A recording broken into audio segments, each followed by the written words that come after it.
من از منطقه تو میخواستم بگم که مثلا در همون دانشگاه تکنیکی تاجیکستان تکنولوژی تکنولوژی تاجیکستان اونا از طرف دانشجویان چقدر افغانی‌ها یا اختراعات شده بعدا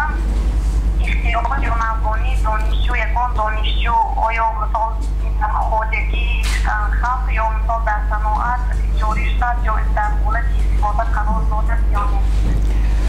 اول که باعث قناعتمندی است من همچنین رکتری دانشگاه که بسیاری از ختم کنندگان ما در کارخانه‌های صنعتی زیادی کارخانه‌های زیادی کار میکنند آنها در همونجا توانستند که کارهای کورسی و دیپلمی خودشون را در عمل تطبیق نمایند به نزدیکی من حاضر قید کردم که در دانشگاه یک فورم بین المللی جوانان نیروی رشد ذهنی کشور بودند که در اونجا مقدار زیادی نوگانی‌ها و اختراعات پیشنهاد شدگی بود و ژورنال مخصوصم با این و یک ژورنال مخصوصم با دستگیری شرکت فراز و چوب رسیده است ما تقسیم کرده دادگی بودیم. در اونجا مقصد چی بود؟ ما اگر با خریطه تاجیکستان نگاه کنیم از نقطه نظر تربیه عقل و تندرستی گوییم هر یک دانشجو و یا جوان باید از نقطه آن یک تاجیکستان امکانیت بی‌نظیر دارد و اگر برای آن که همین امکانیت های بی‌نظیر رو ما چگونه باید درک کرده توانم فهمیده توانستن درک کنیم. برای این تحقیقات لازم است نوگانی ها لازم است مخصوصا حاضر در جای اول باید تمام نوگانی ها و تحقیقات بغیر از آنی که ما برای پیشرفت شهرها روانه می سازیم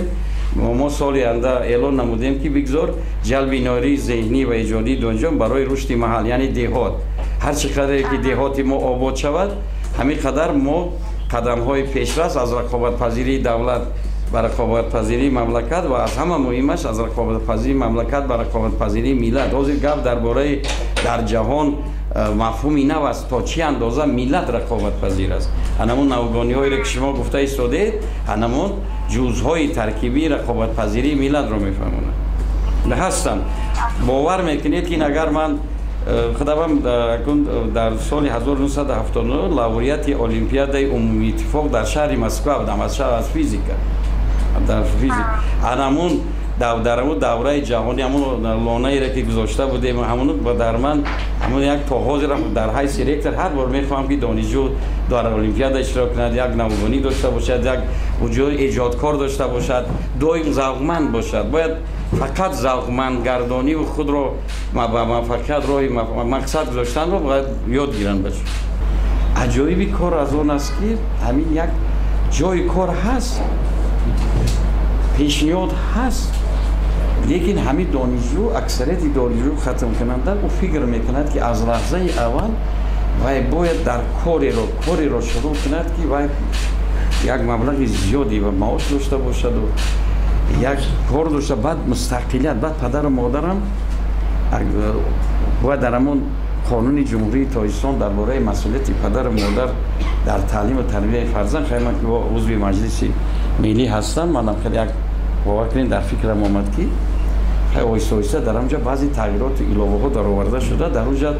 مسئولیت پدر و مادر قریب در همه جا نوشته شده لیکن با کار تعمیر گردیدن فرزند هنرمند بودن فرزند و راهنمود ساختن فرزند برای انمی در پیرهایی که وای یاد گیرد اسراری 200 سومانی یافتنه 300 سومانی یافتنه 500 سومانی یافتنه همین در همون درج گرده که پدر و مادر در حالت امکانیت چون که در روسیه حاضر کن قانون درباره تومیت است و یک درباره بیکار خودجگی و تغییرخوری برآمده ایستاده است یک روز نه یک روز هست در دوره بودن کار های 200 سومانی اول رفت 200 سومانی را یاد گیر اینجا هم کتاب آوردم بیل گیتس خودش رفته اول وای میفروخته از زمان شیشه های خالی را فروخته بعد به ما آمده رسیده است یعنی همین قانون ده اگر جای کار باشد فرزند پیشنهاد کنند اگر وای در اکرار از روی اختصاص رویه باشد اکو انمی که گپا وایداد باور میکنی 90% شاید باید میرود همه گپی هست امکانیت هست نمیرود جای کار نیست میگه میدین ما دانشگاه ما را پیاده ما 68 منطقه که تا باور میکنید کاری را که پرزیدنت در 68 منطقه باید پیاده رو گشته ساخته و داد از مردم ده خرید تمام جانده اگر ببینید در تاجیکستان جایی نمونده است. مکتب میانه امسال دانشگاه ما را اگر تکنولوژی کامپیوتر را بود کردگی باشد و میتواند موفق‌ترین آموزگار باشد. سایت پیدا برفته اینفرماتیکا در نیت نباید این کنید.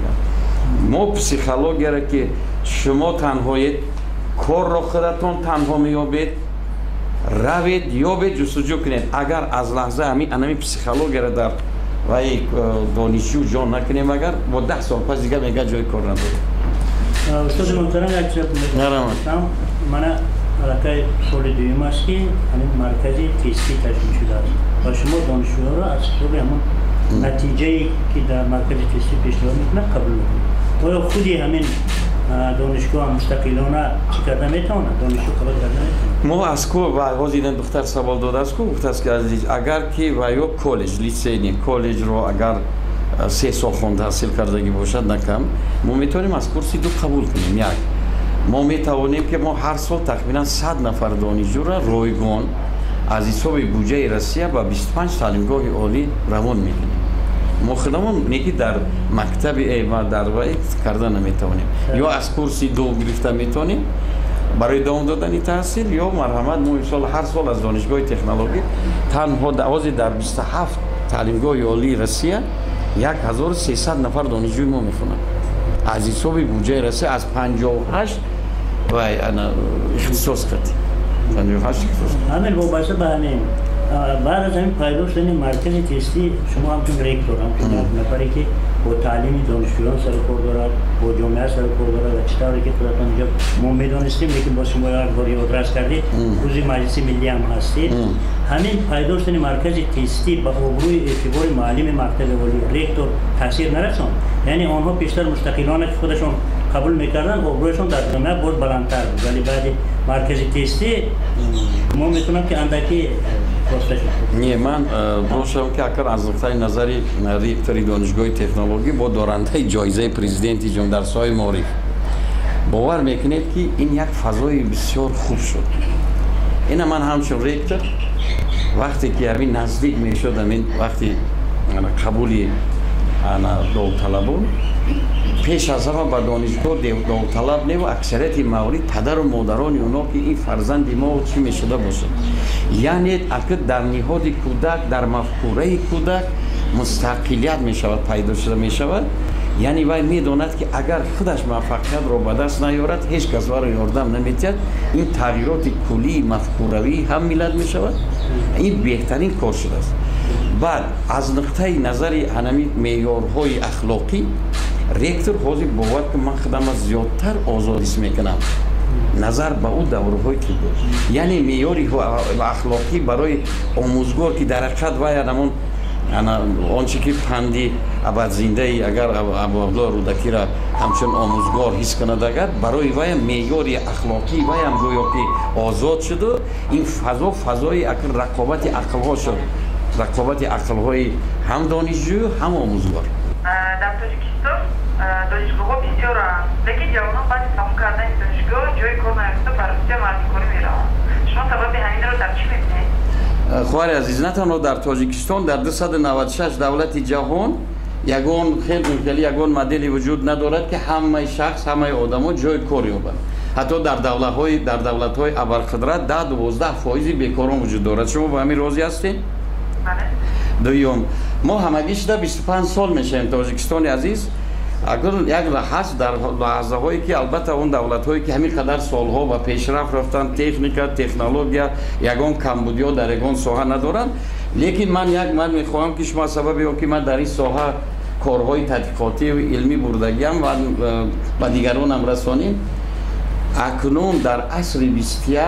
دیگر مفکوره ای که گویا من دیپلم دارم راه را نشان دید من رفته جای کار یابم وجود ندارد. در من یکمین مراتبه این همچون ریکتور دیگر در دولت های دیگر 50 دولت دیگر بود دعوتنامه نرفتم لیکن در سال 1996 یکمین مراتبه من با دعوت یک برنامه در امریکا اشتراک کردم.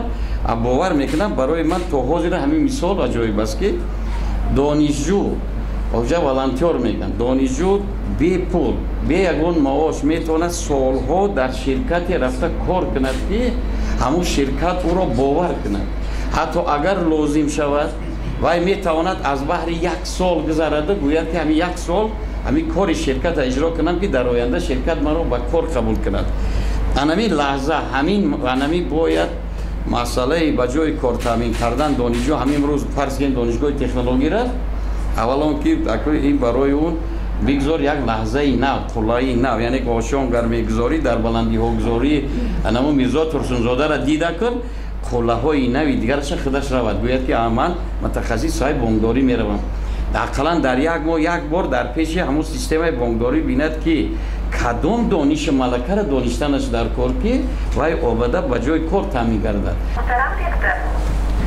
میگن که در بیشتری دانشگاه‌ها معلمان در سال خود را با نصیحت و افسانه‌گویی می‌گذرانند. آیا در دانشگاه تکنولوژی تاجیکستان هم این گونه حالت‌ها وجود دارد؟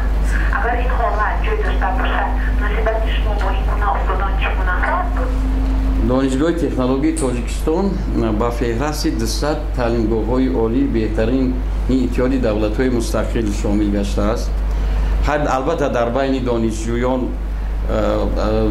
یا عقیده ها گوناگونند. بعضی میگن که بعضی آموزگاران ممکن که به این طلبات یا اون طلبات جوابگو نیستند، لیکن اکنون من با باوری تام گفته میتوانم که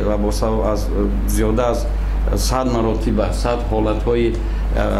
گرفت بازآموزی کسبی آموزگاران ما در اتحاد اروپا در فدراسیون روسیه آنها برگزار گردیدند. برای همین ما کاری میکنیم که چنین حالتی را که شما درباره افسانه‌گویی میگویید باید وجود نداشته باشد، لیکن نصیحت این یک ارزش ملی تاجیکستان است. این در ملت ما خواهید نخواهید با ما به نصیحت کلان شده و به نصیحت راههای زندگی را یافته‌ایم. من افسانه‌گویی را پورا انکار میکنم، محکوم میگم، لیکن اگر معلم نصیحت کند که ما چگونه شخصیت باشیم، چگونه راه خویش را در زندگی بیابیم، چگونه احترام بیابیم، چگونه ما رنگارنگی تیر و کمان را دیده و رنگارنگی حیاتی خود را با همین موقع ما این نصیحت ها را قبول دارم. مثال ما زمان شوروی خواندیم در سیستم کرونا، خب سیستم نظام عنعنوی تحصیل خب به نظام کردیتی گذاشت و مرکز ملی تستی شد و نگاه شما به همین چی است؟ این یک فایده‌آور است یا به فکر شما؟ رحمت من هم در دوره شوروی خونده بودم. همون معادله کوادراتیک x کوادرات مینوس x مینوس 6 برابر این همون دوره دام بود. حاضر هست، لیکن چی فرقیت است؟ در دوره شوروی تحصیلات عنعنویش گویم میل شما اگر راضی باشید عادتاً دانشجو لایحه کشی نمیتونست و میدونست که یک مرتبه یک نیم ساله می شود بلیت میگیرد، به بلیت جواب میدهد، اگر جواب داد میتواند بها گیرد، جواب داد میتواند بها نگیرد. انکن از سیستم تکنولوژی اگر کردیتی تحصیلات از چی فرق میکند؟ این مرحله دارد. یعنی اگر دانشجو باید در مرحله یکم فرض کنیم 30 سال گیرد، در مرحله دوم 30 سال گیرد، با امکانیتی تا 14 سال دیگر دارد، پس از آن میماند با میدان برای دانش ملکه. یعنی در دوره پیش دانشجو میتونست بهانه کند که انا من آمدم، همین معلم مرا چگونه به من یک قصد داشت، برای همین به من بها نگذاشت. انا همه این بهانه ها باور میکنید همه این بهانه ها را تکنولوژی کردیتی تحصیلات پور از فضا برده است. لیکن حالا هم بعضی دانشجویان و پدر و مادری مهربان با کلان و با مکلان داشته باشد رفتن و مرازی گفتن که افسانه میخوانن که همین خیلی یک مشکل است، ما را باها میگذارن. نه هرگز. در این جهت دانشجو میتواند عقابی بلند پرواز باشد، گوید که من هستم، من میتوانم، من خوانده میتوانم، من میتونم خودم رو سربلند کنم. یگان راهی به دانشجو تأثیری منفی رساندن وجود ندارد، چون که انمی 74 ساله به یاری دیگر میتونه گیره. در سال از روی چند اختصاص در دانشگاه تکنولوژی تاجیکستان متخصص آماده می‌شود؟ در دانشگاه تکنولوژی تاجیکستان زیاده از 30 اختصاص متخصص تیار میکنیم در زینه بکالور، یعنی این زینه تحصیلاتی عالی زمینوی و ماجستراتورا.